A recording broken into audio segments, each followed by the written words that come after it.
Hey, it's me, MLB. Here's the Top Delinquent chapter 11, and this one is titled Boggle-Eyed. The next morning was Saturday, and you were hella grateful for the weekend because it meant that you had 2 days to hide in your room and let the swelling and bruising go down from your right eye.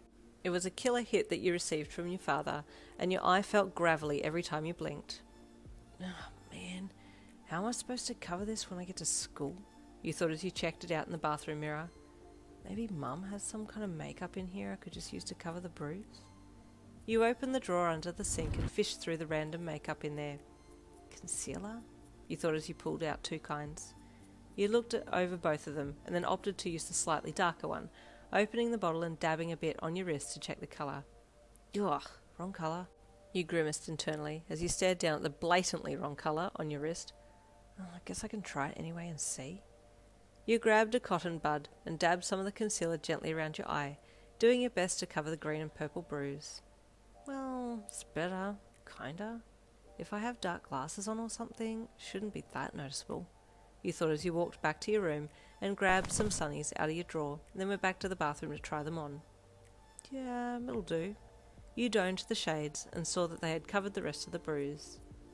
Monday came and you applied the makeup, happily noticing that the swelling had gone down significantly and was really just the colour that you were covering. Perfect, you thought proudly, as you slipped the glasses on and then got your bag and headed for school. It was a really sunny day out, so a number of people had sunglasses on, and you relaxed, safe in the knowledge that you looked like any other regular person that day. You got to school and headed for your locker, opening the locker door and stepping back as papers and random things fell from the storage cube. Ugh, you grunted as you crouched down to pick the stuff up. What's your language, Yin? A calm yet stern voice stated from your right, and you quickly looked across to see who had spoken. It was Iida, and he had crouched down to help you pick up the rogue papers that had scattered across the hall floor. Oh, sorry, you said quickly, and he looked at you with surprise. You hurriedly looked back down and kept picking things up as you avoided eye contact with him. Miss Yin, those glasses are not part of school policy. Please remove them at once, Iida said in a reserved tone as he handed your papers to you. No, you replied bluntly. Begging your pardon, Yin, but as the class I don't care who the funny man you are, I'm leaving them on, you stated firmly.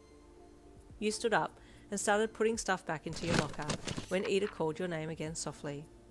Your heart leapt at the tone he had used, and you looked at him with a forced scowl plastered on your face. As you stared him down, Iida reached out and slowly removed your glasses, looking at your face tenderly as he did so. Fearfully you quickly looked down, holding your hand out for him to return your shades to you. Give them back, you said, waiting with bated breath for his reply. After a few more minutes he spoke.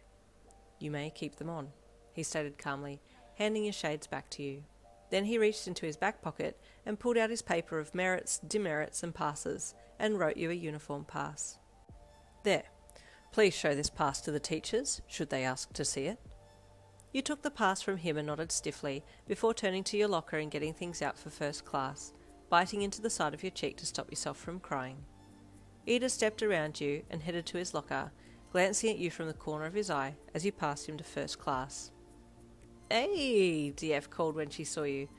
What's with the shades? Friggin' bright stain, my eyes hurt, you grumbled. You hungover? She whispered. Yeah, so shut up, too loud, you lied, preferring not to talk anymore. Oh, I'll sneak out at lunch today, grab us some greasy food, yeah? She said with a sympathetic smile. Thanks, babe, you grunted. Just then Iida entered, and DF groaned when she saw him glance at you. Bet Choppy Rep's gonna call you out, she said lowly to you.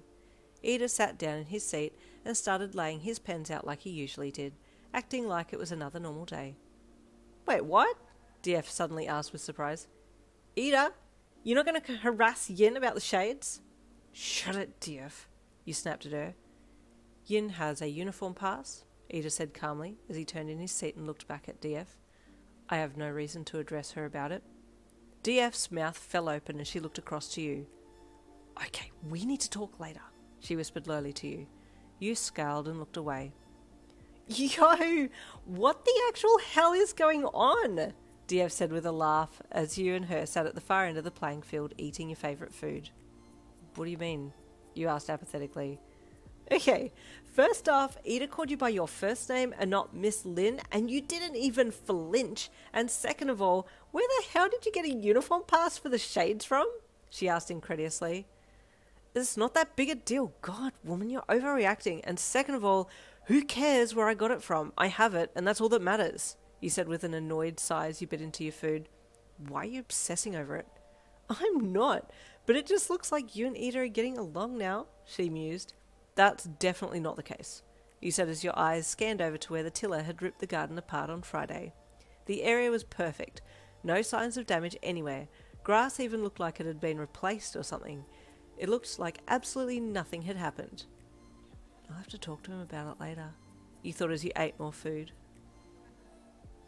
And there is the end of chapter 11. Stay tuned for chapter 12 coming tomorrow.